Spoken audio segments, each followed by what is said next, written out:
All right, let me introduce our speakers and then we will get started. Okay, Autumn Blum is a native Floridian and serial entrepreneur.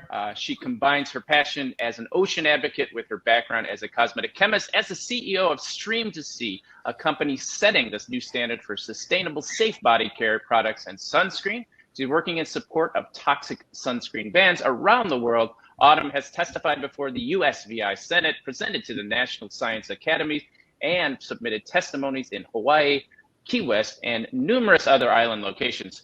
Formulating and bringing to market products that contribute first to people and the planet and then to profit has been her goal throughout her entire career.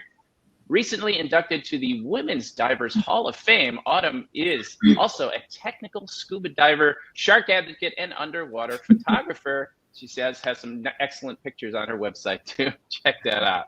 All right, our other speaker is Dr. Heleen Kibbelaar. She is a cosmetic scientist and science communicator behind the platform at Science Meets Cosmetics. I've seen her there on Instagram and does some great stuff there.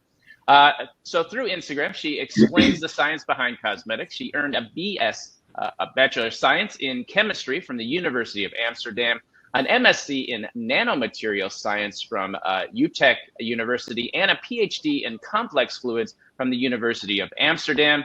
During her academic career, she performed internships at L'Oreal and Unilever and has also developed a sunscreen for people with albinism in Africa. Well, welcome today. All right, we're going to get started now. I want to tell you right now, we have over 230 people online right now, and you have the poll question to get a sense of where our audience is on this topic. Do you believe that reef-safe sunscreens generally help protect the marine environment?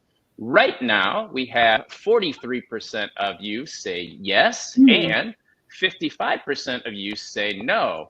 So we're going to see who moves the needle one way or the other.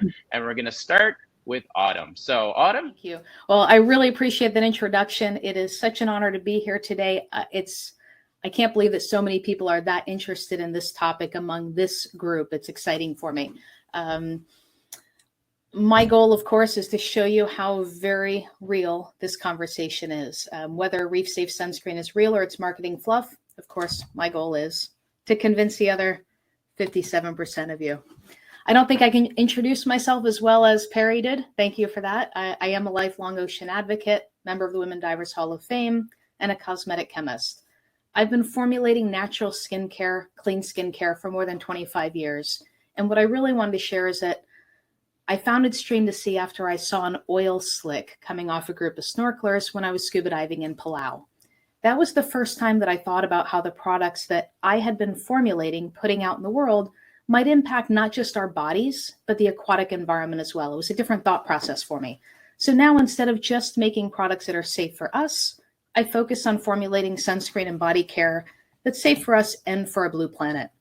So during our talks and throughout the next 45 minutes or so, I'm going to ask that you keep an open mind. You've heard what Autumn had to say, and your turn to start now.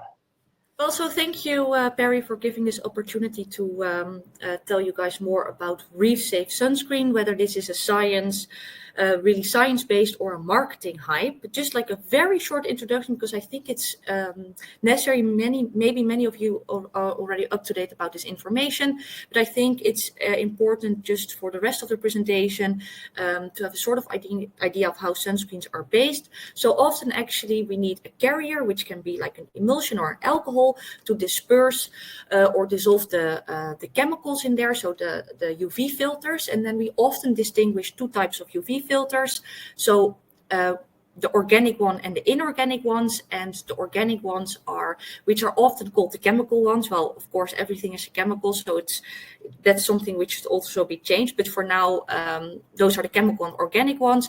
And we also have the inorganic filters, so titanium dioxide and zinc oxide, which are often called the mineral ones, because they have their source is in like a more natural state, but that's why they are called chemicals, mineral, I mean. So then we can make a sunscreen by either combining or only one of them and dispersing them in a carrier so we can use them. So it's important to notice that during the presentation, I will sometimes talk about organic UV filters, either inorganic UV filters.